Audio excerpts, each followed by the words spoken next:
Good morning Odisha. आज होची मार्च 8 तारिख रविवार। आपण मानक पई नेकी आछि देश विदेशर गुरुत्वपूर्ण खबर। सेथिपाई वीडियोटी को शेष पर्यंत देखंतु एवं जदि चैनल रे नुआ आछंती ताहले सब्सक्राइब करी बेल आइकन को दबाई दियंतु जा फल रे सर्वप्रथमे नुआ नुआ अपडेट पाई परिबे। आजिर प्रथम खबर। आज महिला दिवस रे मिलिब सुभद्रार चतुर्थ किस्ती। स्वतंत्र समावेश रे शुभारंभ करिवे मुख्यमंत्री। सुभद्रा हिताधिकारीଙ୍କ ପାଇଁ खुशी खबर। आंतर्जातिक महिला दिवस अवसर रे आज बैंक खाता को आसीबो सुभद्रार चतुर्थ किस्ती टंका। पुरीर तालबणिया पड़ियार एक स्वतंत्र कार्यक्रम रे मुख्यमंत्री मोहन चरण माझी जगदेई हिताधिकारीଙ୍କ ପାଇଁ बैंक खाता को 5000 टंका लेखाएं पठाइबे। एथिपाई प्रस्तुति चूड़ांत पर्याୟରେ पहुंची। ए नै सूचना देले उपमुख्यमंत्री प्रभाती परिडा। उपमुख्यमंत्रीଙ୍କ सूचना मुताबिक 1,12,57,666 जन आवेदन करथिबा बेले चतुर्थ किस्ती रे 1,02,12,665 जन हिताधिकारी सुभद्रा टंका पाइबे। 5,000 कोटी अधिक टंका योग्य सुभद्रा हिताधिकारीଙ୍କ बैंक अकाउंट को डीबीटी माध्यम रे पठाजिबो। परवर्ती खबर। पेट्रोल डीजेल दर आकाश छुआ। दोहरा युद्ध रे फसिची अमेरिका। ईरान सहित वृद्धि पाउथिबा युद्ध एबे स्पष्ट भाव रे अमेरिकार अर्थनीति एवं साधारण लोकंक पॉकेट को प्रभावित करुछि। अमेरिकीय माने दोहरा भावे फसी रहिछंती। गोटे पटे ईरान सहित लड़िबा पई प्रतिदिन लक्ष लक्ष डॉलर खर्च होउछि। अन्य पटे एही युद्ध जोगु पेट्रोल एवं डीजेल दर आकाश छुआ हेबारे लागिछि। अमेरिका रे प्रति गैलन पेट्रोल रो मूल्य $3.32 रे पहुंची। एक सप्ताह मध्य यह पूर्व तुलन में प्राय 11% वृद्धि पाई। डीजेल मूल्य प्रति गैलन $4.33 रे पहुंची। यह एक सप्ताह मध्य प्राय 15% वृद्धि पाई। एक गैलन प्राय 3.78 लिटर। तेणु लिटर प्रति दर $0.88 बा भारतीय टंकार प्राय 81 बा 81 टंका छुईची। तेणु लिटर प्रति दर $0.88 बा भारतीय टंकार प्राय 81 टंका छुईची। परवर्ती खबर। 2 दिन प्रबल वर्षिब। 40 रु 50 किमी बेगरे बहिब पवन। वार्निंग जारी कला पाणीपाग विभाग। मार्च आरंभरू राज्य रे ग्रीष्म प्रभाव जारी रहिछि। सकाळु प्रबल खरा सह मध्याह्नरू झांझी पवन साधारण जीवन यात्रा को प्रभावित करुछि। इतिमध्य पारद 49 डिग्री डेइथिबा बेले आगामी 3 दिन मध्य आहुरी 2 रु 3 डिग्री बढ़िबा नै आंचलिक पाणीपाग विज्ञान केन्द्र पक्षरु सूचना दिया जाइछि। ए परिस्थिति रे उत्तर ओडिशा एवं संलग्न गांगेय पश्चिम उपरे समुद्र पतन ठारू 0.9 किमी दूर एक घूर्णिबलय सक्रिय रहिछि। एहा प्रभाव रे रविवार और सोमवार राज्यर विभिन्न स्थान रे हालुकारु मध्य धरणर वर्षा सह झड़ तोफान संभावना रहिछि।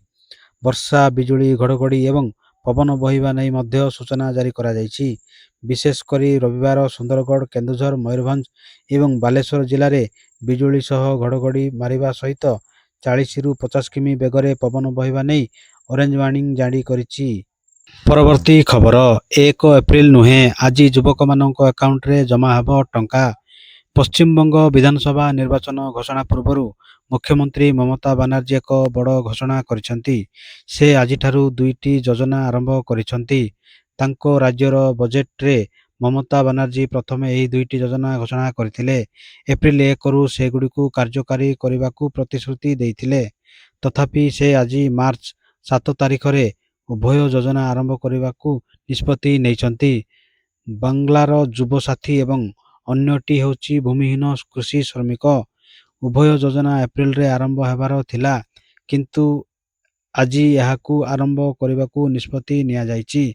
ममता कहिसंती जे केंद्र सरकार बंगला को बदनाम करिबाकू चेष्टा करुछंती, कारण आम राज्य अनेक योजना प्रदान करिबारे नंबर 1। परवर्ती खबर। प्रेमिक सह मिसी स्वामी को मारिला स्त्री। मृत्युर कारण हृदघात कही नाटक कला। मासक परे धरा पड़िला सत। सामना को आसिला चांचल्यकर घटना। स्वामी को प्रेमिक हाथ रे मारी नाटक कला स्त्री। कर्णाटकर टुमकुर जिलार जड़े 50 वर्षीय दैनिक मजुरिया परमेश्वर को जनवरी 29 तारिख रे मृत्यु होइतिला।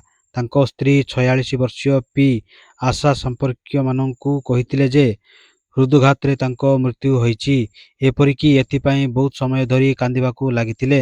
ପରେ ପରିବାର ଲୋକ ତାଙ୍କର ଶେଷକୃତ୍ୟ କରିଥିଲେ ଏବଂ ପରଦିନ ତାଙ୍କୁ କବର ଦେଇଥିଲେ। ଅନ୍ୟପଟେ ସ୍ତ୍ରୀ ଆଶା ମାତ୍ର 20 ଦିନ ପରେ ଫେବୃଆରୀ 19 ତାରିଖରେ ଅନ୍ୟ ଜଣ ଲୋକଙ୍କୁ ବିବାହ କରିଥିଲେ।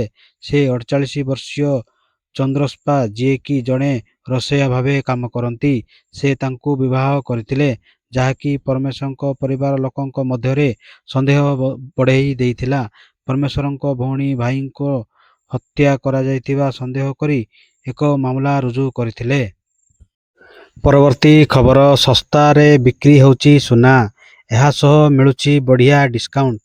ମଧ୍ୟପ୍ରାଚ୍ୟର ଉତ୍ତେଜନା ବୃଦ୍ଧି ପାଇବା ସହିତ ବିଶ୍ୱ ବଜାରରେ ବାଧା ସୃଷ୍ଟି ହେବାର ସଂକେତ ଦେଖାଯାଉଛି।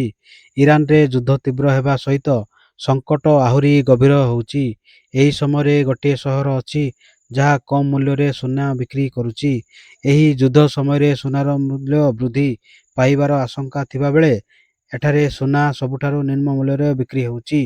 ଆମେ ଅନ୍ତର୍ଜାତୀୟ ସୁନା ବାଣିଜ୍ୟ ରାଜଧାନୀ ଦୁବାଇ ବିଷୟରେ କହୁଛୁ। ଲଜିଷ୍ଟିକ୍ ବାଧା ଏବଂ ହ୍ରାସ ପାଉଥିବା ଚାହିଦା ମଧ୍ୟରେ ଦୁବାଇରେ ସୁନାକୁ ବଡ଼ ରିହାତିରେ ବିକ୍ରି କରାଯାଉଛି। ପରବର୍ତ୍ତୀ ଖବର, ନେପାଳରେ ବଡ଼ ରାଜନୈତିକ ପରିବର୍ତ୍ତନ। ପ୍ରଧାନମନ୍ତ୍ରୀ ରେସର ବାଲେନ ଶାହା।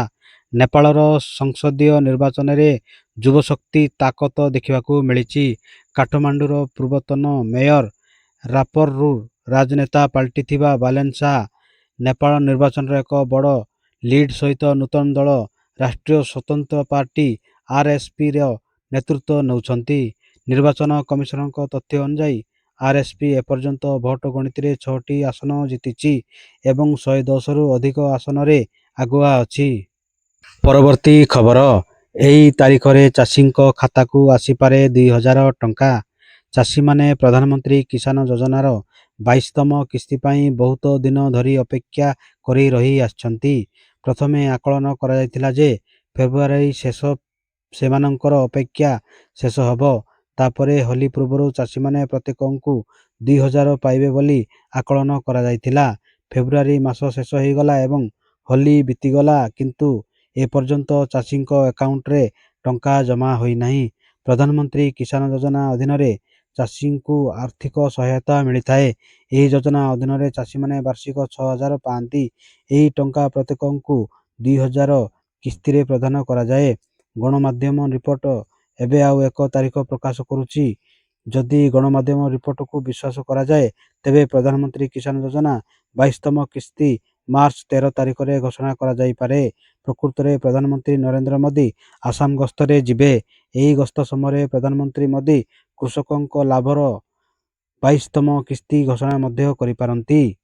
ପରବର୍ତ୍ତୀ ଖବର, ଫାଇନାଲ ମ୍ୟାଚ୍ ପୂର୍ବରୁ ଟିମ୍ ଇଣ୍ଡିଆକୁ ଖୋଲା ଚ୍ୟାଲେଞ୍ଜ ଦେଲେ ମିଚେଲ ସାଣ୍ଟନର। ଆଜି ଭାରତ ଏବଂ ନ୍ୟୁଜିଲାଣ୍ଡ ମଧ୍ୟରେ 2024 ଟି20 ବିଶ୍ୱକପ୍ ଫାଇନାଲ ଖେଳାଯିବ। ଏହି ଦୁଇ ଦଳ ଅହମ୍ମଦାବାଦର ନରେନ୍ଦ୍ର ମୋଦି ଷ୍ଟାଡିୟମରେ ମୁହାଁମୁହିଁ ହେବେ। ନିର୍ଣ୍ଣାୟକ ମ୍ୟାଚ୍ ପୂର୍ବରୁ କିୱି ଅଧିନାୟକ ମିଚେଲ ସାଣ୍ଟନର ଏକ ସାମ୍ବାଦିକ ସମ୍ମିଳନୀ କରିଥିଲେ, ଯେଉଁଥିରେ ସେ ଭାରତୀୟ ଦଳକୁ ଖୋଲା ଚ୍ୟାଲେଞ୍ଜ ଦେଇଥିଲେ। ଫାଇନାଲ ପୂର୍ବରୁ ସାମ୍ବାଦିକ ସମ୍ମିଳନୀରେ ସାଣ୍ଟନର କହିଛନ୍ତି ଯେ ତାଙ୍କ ଦଳ ଫାଇନାଲ ଜିତିବା ପାଇଁ ଫେଭରିଟ୍ ହେଇ ନ ଥାଇପାରେ, ତଥାପି ସେମାନେ ଛୋଟ ଛୋଟ ଜିନିଷ ଉପରେ ଧ୍ୟାନ ଦେଇ ମ୍ୟାଚ୍ ଦିନ ଏକ ଦୃଢ଼ ପ୍ରଦର୍ଶନ କରିପାରିବେ।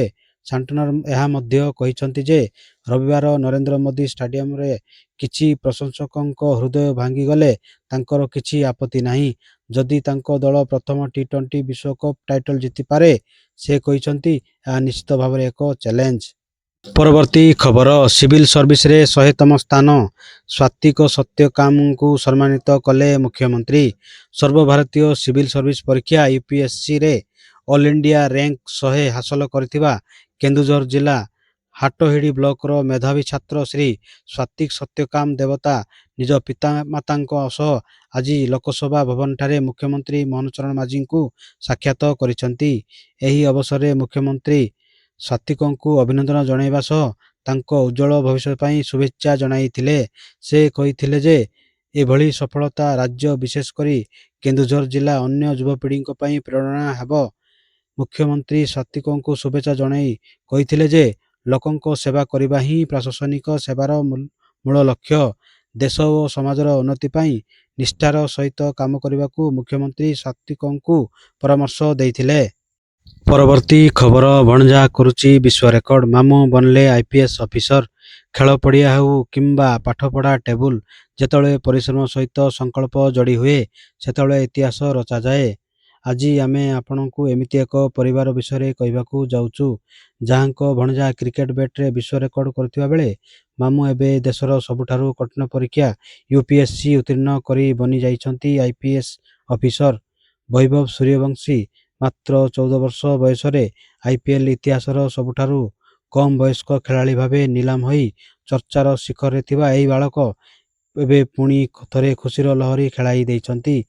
କିନ୍ତୁ ଏଥର କାରଣ ବୈଭବ ଚୌକା କିମ୍ବା ଛକା ନୁହେଁ, ବରଂ ତାଙ୍କ ମାମୁଁ ଅଭିଷେକ ଚୌହାନଙ୍କ ଅସାଧାରଣ ସଫଳତା। ୟୁପିଏସସି ପରୀକ୍ଷାରେ ସର୍ବଭାରତୀୟ ସ୍ତରରେ 102ତମ ର୍ୟାଙ୍କ ହାସଲ କରି ଅଭିଷେକ ଏବେ ଜଣେ ପୁଲିସ ଅଫିସର ଭାବେ ଦେଶ ସେବା କରିବାକୁ ପ୍ରସ୍ତୁତ। ପରବର୍ତ୍ତୀ ଖବର ବେଙ୍ଗଲରେ ରାଷ୍ଟ୍ରପତିଙ୍କୁ ଅସମ୍ମାନ, ପ୍ରୋଟୋକଲ ଉଲ୍ଲଂଘନକୁ ନେଇ ମମତା ସରକାର ଉପରେ ବର୍ଷିଲେ ଦ୍ରୌପଦୀ ମୁର୍ମୁ। ପଶ୍ଚିମବଙ୍ଗ ଗସ୍ତରେ ଥିବା ରାଷ୍ଟ୍ରପତି ଦ୍ରୌପଦୀ ମୁର୍ମୁ ରାଜ୍ୟର ମମତା ବାନାର୍ଜୀ ସରକାରଙ୍କ ଉପରେ କ୍ଷୋଭ ପ୍ରକାଶ କରିଛନ୍ତି। ଶନିବାର ଦିନ ଉତ୍ତର ବଙ୍ଗଳାରେ ନବମ ଅନ୍ତର୍ଜାତୀୟ ସାନ୍ତାଳ ସମ୍ମିଳନୀରେ ଯୋଗ ଦେବାକୁ ଯାଇଥିବା ବେଳେ ପ୍ରୋଟୋକଲ ଉଲ୍ଲଂଘନ ଏବଂ କାର୍ଯ୍ୟକ୍ରମ ସ୍ଥଳ ପରିବର୍ତ୍ତନକୁ ନେଇ ସେ ନିରାଶା ବ୍ୟକ୍ତ କରିଛନ୍ତି। ରାଷ୍ଟ୍ରପତିଙ୍କ ଗସ୍ତ ସମୟରେ ନିୟମ ଅନୁଯାୟୀ ରାଜ୍ୟର ମୁଖ୍ୟମନ୍ତ୍ରୀ କିମ୍ବା କୌଣସି ମନ୍ତ୍ରୀ ତାଙ୍କୁ ସ୍ୱାଗତ କରିବାକୁ ଉପସ୍ଥିତ ନଥିଲେ। ବିମାନ ବନ୍ଦରରେ କେବଳ ସିଲିଗୁଡ଼ିର ମେୟର ଗୌତମ ଦେବ ଉପସ୍ଥିତ ଥିଲେ। କ୍ଷୋଭ ପ୍ରକାଶ କରି ରାଷ୍ଟ୍ରପତି କହିଛନ୍ତି ଯେ ମମତା ବାନାର୍ଜୀ ମୋର ସାନ ଭଉଣୀ ଭଳି। ମୁଁ ମଧ୍ୟ ବଙ୍ଗଳାର ଝିଅ। ବୋଧହୁଏ ମମତା ଦିଦି ମୋ ଉପରେ ରାଗିଛନ୍ତି, ସେଥିପାଇଁ ଏମିତି ହେଲା ବୋଲି ରାଷ୍ଟ୍ରପତି କହିଛନ୍ତି। ପରବର୍ତ୍ତୀ ଖବର ବଢ଼ିଲା ଘରୋଇ ଗ୍ୟାସ୍ ସିଲିଣ୍ଡର ଦର। ବଢ଼ିଲା ଘରୋଇ ଗ୍ୟାସ୍ ସିଲିଣ୍ଡର ଦର। ଉଭୟ ଉଜ୍ଜ୍ୱଳା ଯୋଜନା ଓ ସାଧାରଣ ଉପଭୋକ୍ତା ପାଉଥିବା ଏଲପିଜି ସିଲିଣ୍ଡର ଦର ବୃଦ୍ଧି ପାଇଛି। ସିଲିଣ୍ଡର ପିଛା 60 ଟଙ୍କା ଦର ବୃଦ୍ଧି କରାଯାଇଛି, ଯାହା ଖାଉଟିଙ୍କ ମଧ୍ୟରେ ଚିନ୍ତା ବଢ଼ାଇବା ସହିତ ହାଣ୍ଡିଶାଳର ମହଙ୍ଗା ମାଡ଼ କରିଛି। ଗ୍ୟାସ୍ ପାଇଁ ଯଦି ବୁକିଂ କରୁଛନ୍ତି ତେବେ ଗ୍ୟାସ୍ ଆସିବାକୁ ଅଧିକ ଦିନ ଲାଗିଯାଉଛି। ମଧ୍ୟପ୍ରାଚ୍ୟରେ ଚାଲିଥିବା ଯୁଦ୍ଧ ପରିସ୍ଥିତିର ସିଧାସଳଖ ପ୍ରଭାବ ଏବେ ପେଟ୍ରୋଲ ଓ ଗ୍ୟାସ୍ ଉପରେ ପଡ଼ିଛି। ବ୍ୟାରେଲ ପିଛା $94.51 ଛୁଇଁଲା ଅଶୋଧିତ ତୈଳ ଦର। ସେପଟେ ଘରୋଇ ଗ୍ୟାସ୍ ସିଲିଣ୍ଡର ମୂଲ୍ୟରେ 60 ଟଙ୍କା ବୃଦ୍ଧି ପାଇଥିବା ବେଳେ କମର୍ସିଆଲ ଗ୍ୟାସ୍ ମୂଲ୍ୟରେ 115 ଟଙ୍କା ବୃଦ୍ଧି ଘଟିଛି। ଏ ବର୍ଷ କମର୍ସିଆଲ ଗ୍ୟାସ୍ ମୂଲ୍ୟରେ ଲଗାତାର ତୃତୀୟ ଥର ବୃଦ୍ଧି ଘଟିଛି। ପରବର୍ତ୍ତୀ ଖବର 30 ଦିନ ସମୟ ଦେଇଥିବା ଆମେରିକାକୁ ଭାରତର କଡ଼ା ଜବାବ। କହିଲା ରୁଷୀୟ ତୈଳ କ୍ରୟ ପାଇଁ କାହାର ଅନୁମତି ଦରକାର ନାହିଁ।